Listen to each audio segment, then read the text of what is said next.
Tú y yo nos convertimos en dos seres muy peligrosos diciendo que la Unión Europea es una colonia de Estados Unidos creada por el Club Bilderberg cuando invitan a Felipe González a Rusia. Coméntalo, por favor, coméntalo. Sí, cuando él sale del marxismo, ¿no? En ese congreso de Suresnes y tal. Primer secretario, Isidoro. Hay que ser socialistas antes que marxistas. Lo invitan a Rusia y lo invitan a Estados Unidos, ¿no? Entonces él vuelve de Estados Unidos con una maleta llena de millones de la Fundación David Rockefeller y obviamente se inclina hacia el lado del bloque capitalista, ¿no? Nos engaña, dice que viene aquí a trabajar para los obreros, pero empieza a desmantelar toda la industria productiva y después pues estamos como la industria pesada, ¿no? La industria del norte, los altos hornos, de Sagunto, el puerto de Bilbao, y ahora van a por la agricultura. ¿Y quién lo va a completar? Pues el señor Pedro Sánchez, al que invitaron a Bilderberg en el año 2015 como una joven promesa. Entonces este señor es importante, yo lo advertí en su día, no llegó a las masas, en muchas entrevistas y en muchas conferencias lo dije, cuidado que este señor ha sido invitado a Bilderberg. Y claro, pues ese Pedro Sánchez es el que va a culminar, a través de la Agenda 2030, la venta de todas las riquezas, de todos los bienes de España y cómo está desactivando también el Estado de Derecho.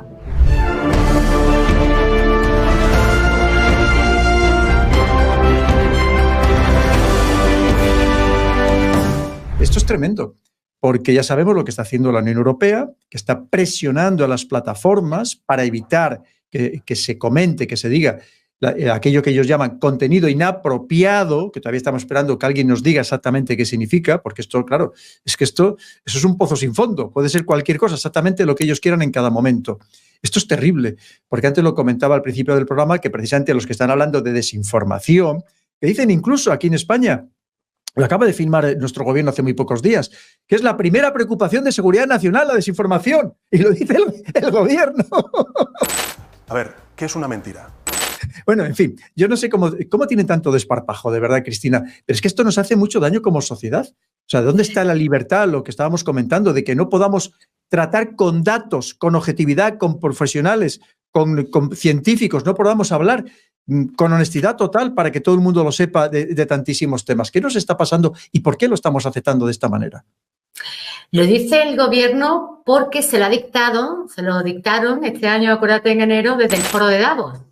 Uh-huh. El primer riesgo, ya sabes que ellos tienen una tablilla de riesgos, y el primer riesgo este año era la desinformación, ¿no? ¿Por qué? Porque este año hay, no sé si eran 50 o procesos electorales, ¿no? Por todo el mundo, desde Rusia hasta la Unión Europea. Y entonces tú y yo nos convertimos en dos seres muy peligrosos diciendo que la Unión Europea es una colonia de Estados Unidos creada por el Club Bilderberg, porque yo lo he descubierto en las actas a las que he accedido, que fueron legadas a su muerte por muchos miembros fundadores del Club Bilderberg, ¿no? Uh-huh. Entonces, decir esto es un peligro público, porque el lema de Davos este año era recuperando la confianza. ¿Cómo nosotros nos atrevemos a no confiar en las grandes instituciones sólidas de la plutocracia? Entonces, este año en Davos, pues ya hace unos años, el señor Larry Fink, el CEO del mayor fondo de inversión, eso que es como una pisonadora, que es la que va haciéndose con las pequeñas y medianas economías, empresas, con cada emergencia, pues dijo hace unos años en Davos, hay que educar al pueblo, venimos de la educación, ¿verdad? Hay que educar al pueblo para que vote al líder correcto. Entonces, este año se ha vuelto a reiterar este mensaje, ¿no? En Davos lo hemos escuchado, yo no sé si tú estás suscrito a las cartas que manda mensualmente el gran filántropo, oh Dios de nuestro universo, Salvador, Bill Gates, que si pudiese enviar un deseo al aire, sería que la gente votase con conciencia a aquellas personas que realmente están apostando por un cambio en el mundo, ¿no? Y después teníamos también a aquí tengo a la presentadora de Bloomberg TV, ¿no? Todos los medios de comunicación que no faltan ningún año a Bilderberg, que decía que las elecciones de 2024 están en peligro porque existe el riesgo de que se elijan líderes incorrectos. Ay, ese Trump, qué miedo les da ese Trump. Claro. Que yo no digo que haya que estar ni a favor ni en contra, pero que dentro de las élites, pues hay algunos que son muy amigos y otros que son muy enemigos, ¿no? Por ejemplo, te digo que Kissinger y Soros no se podían ni ver. Kissinger consideraba a Soros un agitador. Así que también decía el señor Douglas Peterson de S&P Global que dependiendo de cómo votasen los países, pues dejarían dinero a estos gobiernos o no. Y que dependiendo de los gobernantes que salgan, pues el préstamo, si finalmente se lo hacían, pues iría con una prima de riesgo. O sea, que tienes que votar a los que ellos te dicen. Y si no los votan, manipulan las elecciones, porque aquí en España, como bien sabes, hay un técnico, un perito informático electoral, que es el señor Gabriel Araujo, que está denunciando que se han quedado miles de papeletas sin abrir. Entonces, ¿cómo vamos a confiar en vosotros, caballeros? ¿Cómo vamos a confiar si nos estáis demostrando que no podemos confiar en vosotros? Que nos traicionáis cada día, que antes de las elecciones decís una cosa y cuando pasa, no, es que he cambiado de opinión. No podemos confiar en ellos. No, para mí no hay democracia, Pedro. Yo no sé cómo lo verás tú. Mira, fíjate que decías que Bill Gates comentaba que a él le gustaría que surgieran nuevos líderes que de verdad quisieran cambiar las cosas. Es absolutamente mentira. Yo aquí conozco en España chicos jóvenes, y bueno, chicos, ya sabes que todos los que tienen menos de 10 años que nosotros son todos chicos, ¿no? Pues eso, de personas de 30 y tantos años, muy bien formadas, muy preparadas, muy capaces, con gran capacidad de liderazgo, que no nos van a dejar nunca. Precisamente porque quieren cambiar las cosas y quieren acabar con todo lo que está pasando en este país, por ejemplo, que quieren de verdad que exista auténtica independencia judicial, quieren que los partidos políticos no sean, o sea, el sistema no sea una verdadera partidocracia, quieren acabar con las subvenciones a los partidos y a los sindicatos. No se lo van a permitir jamás si todos viven precisamente de este negocio, tanto unos como otros, y lo estamos viendo como no hay tampoco real oposición, procuran no hacerse demasiado daño entre ellos, ¿no? Porque al final todos están en el mismo juego. O sea, que es absolutamente falso. No quieren el cambio. Quieren seguir viviendo lo que tú has dicho, esa plutocracia, esta partidocracia, estas élites que al final lo dominan y lo controlan todo.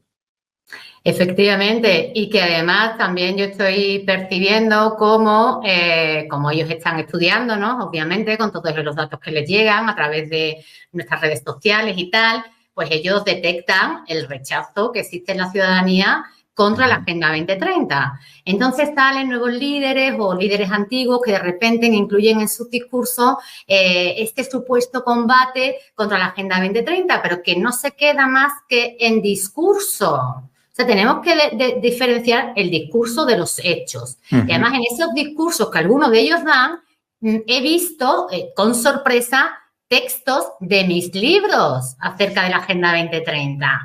Pero ¿cómo se puede ser? Disimula un poco. ¿Cómo se puede ser tan cara dura? O sea, ya me estás diciendo que no puedo confiar en ti. Entonces hay que tener cuidado ahora que se acercan las elecciones porque efectivamente nos van a vender que están contra la Agenda 2030, pero una vez que se les haya votado, donde digo Diego. Y como van a hacer lo mismo, van a hacer exactamente lo mismo. Exactamente igual, porque ya lo han demostrado, porque han tenido una oportunidad de oro para demostrar que realmente estaban defendiendo las soberanías nacionales, que ha sido con la falsa pandemia. Y sin embargo, hemos visto cómo todos se han plegado al capital. ¿Qué miedito da el capital, verdad? ¿Qué miedito dan los grandes fondos? ¿Qué miedito da contravenir los grandes poderes financieros? ¿Por qué? Porque como decía Henry Kissinger, y esta frase suya me la he encontrado en documentos desclasificados, quien se mueve no sale en la foto. Esa frase que popularizó Alfonso Guerra, pues resulta que era de Kissinger. Resulta, mira, te voy a contar una anécdota, que una vez hablando con Alfonso Guerra, porque coincidimos durante varios años había un concurso literario en Sevilla y éramos parte del jurado, ¿no? Entonces una vez le pregunté por Bilderberg, y él me siguió el rollo porque él se pensaba que a mí me habían invitado a Bilderberg. Él se trastornó un poco.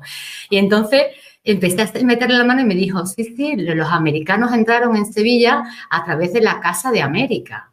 Digo, claro, la batalla cultural, esta guerra fría cultural de la que habla la historiadora británica Sanders Stonor, un libro maravilloso, La Guerra Fría Cultural, pues crearon esos congresos, crearon estas ferias del libro, crearon esas supuestas casas de la cultura, donde estaban todos los espías norteamericanos haciéndose pasar por grandes escritores o por periodistas o por nuevos políticos, y así fue como fueron captando y a los políticos que ellos vieron más sobresalientes, de Felipe González del momento hasta Alfonso Guerra, a través de la Casa de América en Sevilla, y cómo nos fueron colonizando, no solamente económicamente, sino culturalmente. En mi libro, muy interesante, si quieres comentamos otro día, cuando invitan a Felipe González a Rusia. Coméntalo, por favor, coméntalo. Sí, cuando él sale del marxismo, ¿no? En ese congreso de Suresnes y tal, lo invitan a Rusia y lo invitan a Estados Unidos, ¿no? Entonces, él dice que va a Estados Unidos y a Rusia pues a contarle cuál sería su proyecto y que todavía no sabe si en ese momento de la Guerra Fría de los dos bandos se va a inclinar hacia un lado o hacia el otro, ¿no? Entonces, él vuelve de Estados Unidos con una maleta llena de millones de la Fundación David Rockefeller y obviamente se inclina hacia el lado del bloque capitalista, ¿no? Nos engaña, dice que viene aquí a trabajar para los obreros, pero empieza a desmantelar toda la industria productiva, que empieza con ellos, empieza con el PSOE, empieza a desmantelar toda la industria productiva y después pues estamos como la industria pesada, ¿no? La industria del norte, los altos hornos, de Sagunto, el puerto de Bilbao, y ahora van a por la agricultura. ¿Y quién lo va a completar? Pues el señor Pedro Sánchez, al que invitaron a Bilderberg en el año 2015 como una joven promesa. Entonces, este señor es importante, yo lo advertí en su día, no llegó a las masas, en muchas entrevistas y en muchas conferencias lo dije, cuidado que este señor ha sido invitado a Bilderberg. Cuando nadie lo conocía, después recibió muchas cartas de lectores. Ay, me acuerdo de la conferencia que diste en Cáceres, que ¿quién sería ese Pedro Sánchez? Y claro, pues ese Pedro Sánchez es el que va a culminar, a través de la Agenda 2030, la venta de todas las riquezas, de todos los bienes de España y cómo está desactivando también el Estado de Derecho. El Estado de Derecho. La ley para este nuevo orden mundial no tiene importancia ninguna, porque un día, es lo que dice el señor presidente de Rusia, Putin, ¿no? Que se está sustituyendo el derecho internacional por las reglas. O sea, esta es mi regla de hoy, pero mañana tengo otras reglas y dependiendo de lo que me interese en cada momento, pues yo iré poniendo reglas, ¿no? Entonces vemos como esta Agenda 2030 también contiene una desactivación de lo que es un Estado basado en ley, un Estado basado en el derecho, que es una de las grandes características de una civilización. Estamos ahora mismo en un estado de caos, de barbarie, donde la propiedad privada va a ser desactivada porque el derecho ya no importa y es lo que estamos viendo y la gente lo está viendo. Espero que te haya gustado este vídeo. Puedes dejarme comentarios abajo y también compartir el vídeo para que llegue a más personas. Y por supuesto, aquí tienes la entrevista completa con este invitado, que ya ves que hemos tratado de temas interesantísimos que nos afectan a todos, también a ti.